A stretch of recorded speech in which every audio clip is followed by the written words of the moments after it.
Chef Arnold baru saja membuat cuitan kontroversial terkait MasterChef Indonesia musim ke-11. Sebagai salah satu juri, ia mengungkapkan bahwa pihaknya sebenarnya sudah baik hati tidak mendiskualifikasi salah satu finalis. Cuitan itu langsung membuat netizen semakin panas. Chef Arnold dinilai justru memperkeruh kontroversi MCI yang kini makin melebar ke berbagai isu. Salah satu konten kreator Ferry Irwandi lantas mengingatkan netizen kembali soal jejak digital Chef Arnold terkait kasus non-fungible token atau NFT.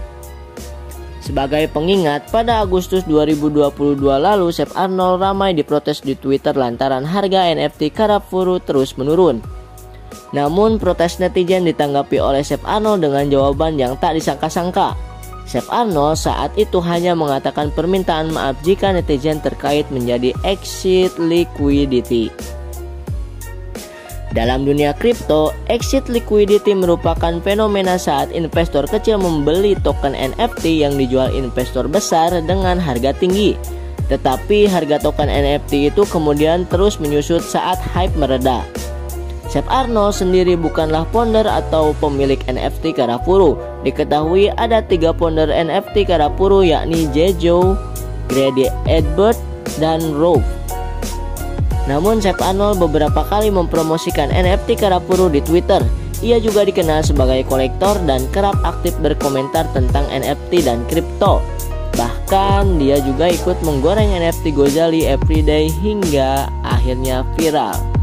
Tapi banyak pihak menilai exit liquidity tak ada bedanya dengan penipuan, sebab promosi NFT yang dilakukan figur publik hanya tren fear of missing out atau FOMO semata.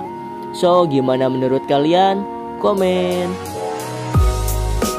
Yang chef siapa? Yang ngegoreng siapa? Ini dia, Chef Arnold versus Ferry Irwandi. Berawal dari masalah Chef Arnold yang belum selesai tentang pemenang MasterChef season 11, ini berlanjut ke masalah NFT. Berawal dari tweet Chef Arnold, masih mending tidak kami diskualifikasi. Akhirnya di-reply oleh Ferry Irwandi langsung. Ferry Irwandi mengatakan kalau orang yang jelas-jelas suka ngepom-pom barang scam masih bisa berpolitik dan masih bisa punya karir. Wow, dalam banget kata-katanya. By the way, ada yang mau gorengannya? Ini gorengannya mahal dan tentunya enak loh. Dan lagi Ferry Irwandi mengatakan, bayangin dengan bangganya si Chef A mempromosikan dan membesar-besarkan NFT untuk ajang investasi yang padahal scam, kini merasa tidak bersalah dengan segala bumbu manis ucapan yang Chef A promosikan untuk investasi di NFT. Sebenarnya Ferry Irwandi hanya meminta keadilan dan meminta negara untuk bertindak sesuatu, melakukan sesuatu kepada Chef A. Tapi gue nggak tahu ya, gue nggak mau ikut campur tentang masalah NFT ini karena memang juga bukan di bidang gue. Tapi gue ngebayangin sih kalau Ferry Irwandi berkata seperti ini. Oke, Anda memang mahir dan master dalam memilih bumbu sebuah masakan. Tapi kali ini Anda yang saya jadikan bumbu dari masakan saya. Wow, let him cook, bro. News check Twitter guys. Ferry Irwandi berdebat versus Chef Arnold guys. Jadi asal muasalnya ya gara-gara tanda kutip kecurangan yang ada di MasterChef ya. Tanya lebih prefer Cindo dan sebagainya walaupun skill nggak mumpuni. Tapi langsung dilabrak sama Ferry Irwandi ya. Dilabraknya menggunakan tweet Chef Arnold masa lalu tentang NFT jadi exit liquidity dan dia bilang jadi scam. Sehingga Ferry Irwandi pengen bikin konten tentang khusus NFT. Sampai ribut disenggol sama NFT community. Coba take care Ferry Irwandi guys. Saya setuju itu scam ya. Tapi Bitcoin is no crypto. Jadi untuk meluruskan semuanya, kita adakan Twitter Space aja ketimbang harus bikin konten. Jadi semua rakyat bisa ikut dalam perdebatan ini. Cepet tag ini ke dia guys. Lo coba bayangin, lo percaya sama orang yang bilang NFT itu menjanjikan, dan lo taruhlah semua uang lo di situ, terus uang lo ludes. Mantap betul. Maaf ya, udah jadi exit liquidity kami. Anda tidak merasa bersalah?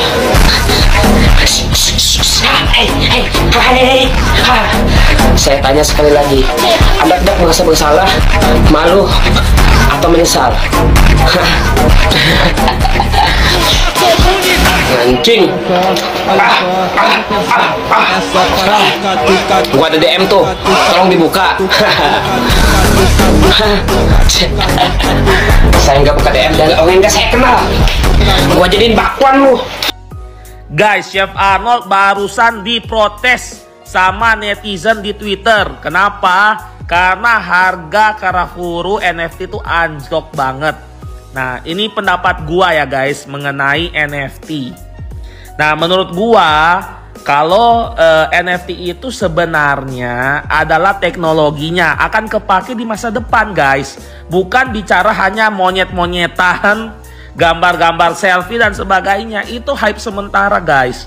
Nah, kalau kalian berharap beli NFT terus hold, wah 5 tahun lagi bakalan naik 10 kali lipat, ya itu salah kalian sendiri, bukan salah Chef Arnoldnya guys. Kenapa? Karena harusnya kalian tahu yang namanya hype itu akan cepat hilang. Cepat naiknya ya cepat hilangnya juga.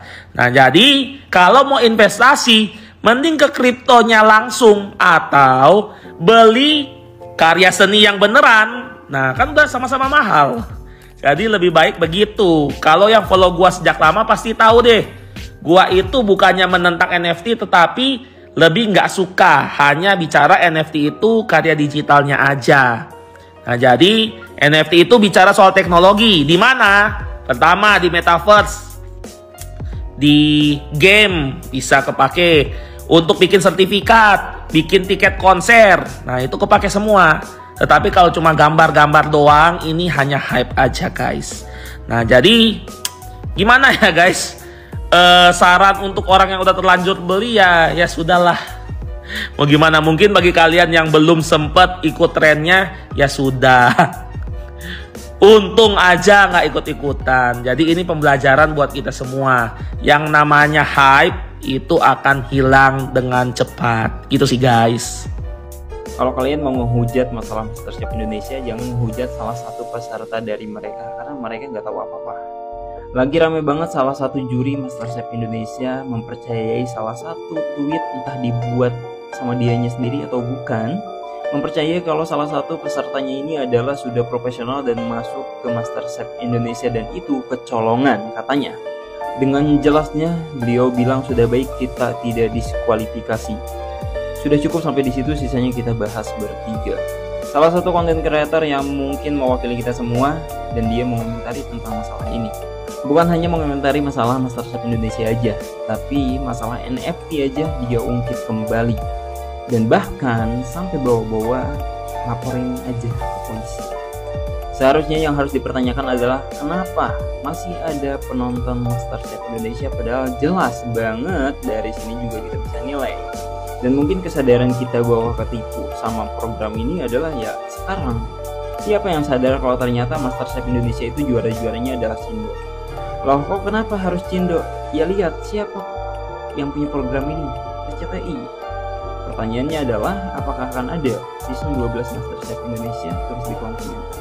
Baru pagi aja Twitter udah rame banget masalah si Ferry Irwandi yang ngelabrak si Chef Arnold. Bukan ngelabrak sih, bahasanya apa ya, kayak lebih ke konfront Chef Arnold secara langsung. Si Ferry Irwandi ini keberatan dengan sikap atau respon dari si Chef Arnold yang pernah secara tidak langsung itu membuat banyak orang mengalami kerugian investasi di NFT. Dulu Chef Arnold sangat menggaungkan dan sangat memberikan spirit buat orang-orang untuk memulai investasi di NFT. Tapi it turns around dan ternyata NFT tidak semenguntungkan itu. Alhasil banyak banget orang yang mengalami rugi. Ferry Irwandi keberatan dengan sikap si Chef Arnold yang sama sekali tidak merasa bersalah dan sama sekali tidak mencoba untuk bertanggung jawab atas kerugian-kerugian orang itu. Ferry Irwandi juga dengan sindiran bahwasanya negara atau republik ini itu sangat-sangat segitu slownya. Ferry Irwandi ini berharap ada semacam keadilan yang diberlakukan untuk si Chef Arnold, yang menurut si Ferry Irwandi ini secara tidak langsung itu merugikan banyak orang. Si Chef Arnoldnya ya,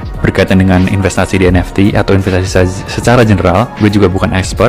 Tapi kalau gue sih dari dulu emang bukan gue nggak tertarik dengan NFT, tapi karena gue itu nggak ngerti. Yang pertama, nggak sebegitu ngertinya dengan NFT, dari marketnya, potensi marketnya, value-nya, dan gue nggak punya target market gue kalau gue memang trading NFT. Jadi gue merasa kayak nggak begitu dapat value dari NFT-nya, jadi gue nggak invest sama sekali di NFT, meskipun teman-teman gue mulai banyak yang gue bilangnya sih FOMO untuk investasi di NFT. Ya mungkin beberapa berhasil, beberapa sampai sekarang rugi. Gue juga nggak begitu mengurusi itu, tapi ini jadi pelajaran buat kita guys. Pelajarannya pelajaran dari itu bukan oh gue harus kayak Ferry Irwandi yang bisa konfront orang, juga bukan kayak Chef Arnold yang oh gue bisa cuek dengan masalah yang gue bikin sendiri, juga enggak. Hikmah yang bisa diambil dari kejadian ini adalah di kita, dari korban, you have to think different untuk masa depan. Maksudnya berkaitan dengan investasi dalam konteks ini. Menurut gue investasi yang baik itu bukan seberapa kita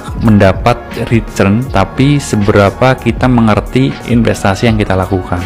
Jangan pernah melakukan investasi di sesuatu yang kita nggak paham sama sekali. Mau investasi yang kita terlibat secara aktif atau secara pasif, gue rasa dengan kondisi keuangan kita yang mungkin masih belum begitu settle, you have to invest in what you really know. Dengan pengetahuan yang kita punya, dengan wawasan yang kita punya, dan mungkin kita punya sedikit pengalaman di apa yang kita ingin investasikan. Jadi ya, kalau korban mau menyalahkan Chef Arnold semerta-merta juga gue rasa ini juga nggak fair, karena kontrol tetap di kita. Chef Arnold ini kan sebagai pelicinnya kalau dibilang ya, karena mungkin secara tidak langsung membuat orang ke-trigger untuk invest. Tapi mungkin juga sumbernya bukan cuma Chef Arnold doang, karena banyak saat itu influencer yang menggaungkan NFT, dan sedikit influencer tentang finansial atau non finansial yang ngobrolin tentang NFT, peluang NFT beserta dengan peluang risikonya, yang jarang banget saat itu gue dengar dan gue dapatkan dari orang-orang yang sering ngobrol tentang keuangan di media sosial. Itu jarang banget yang ngomongin tentang potensi risikonya dan mungkin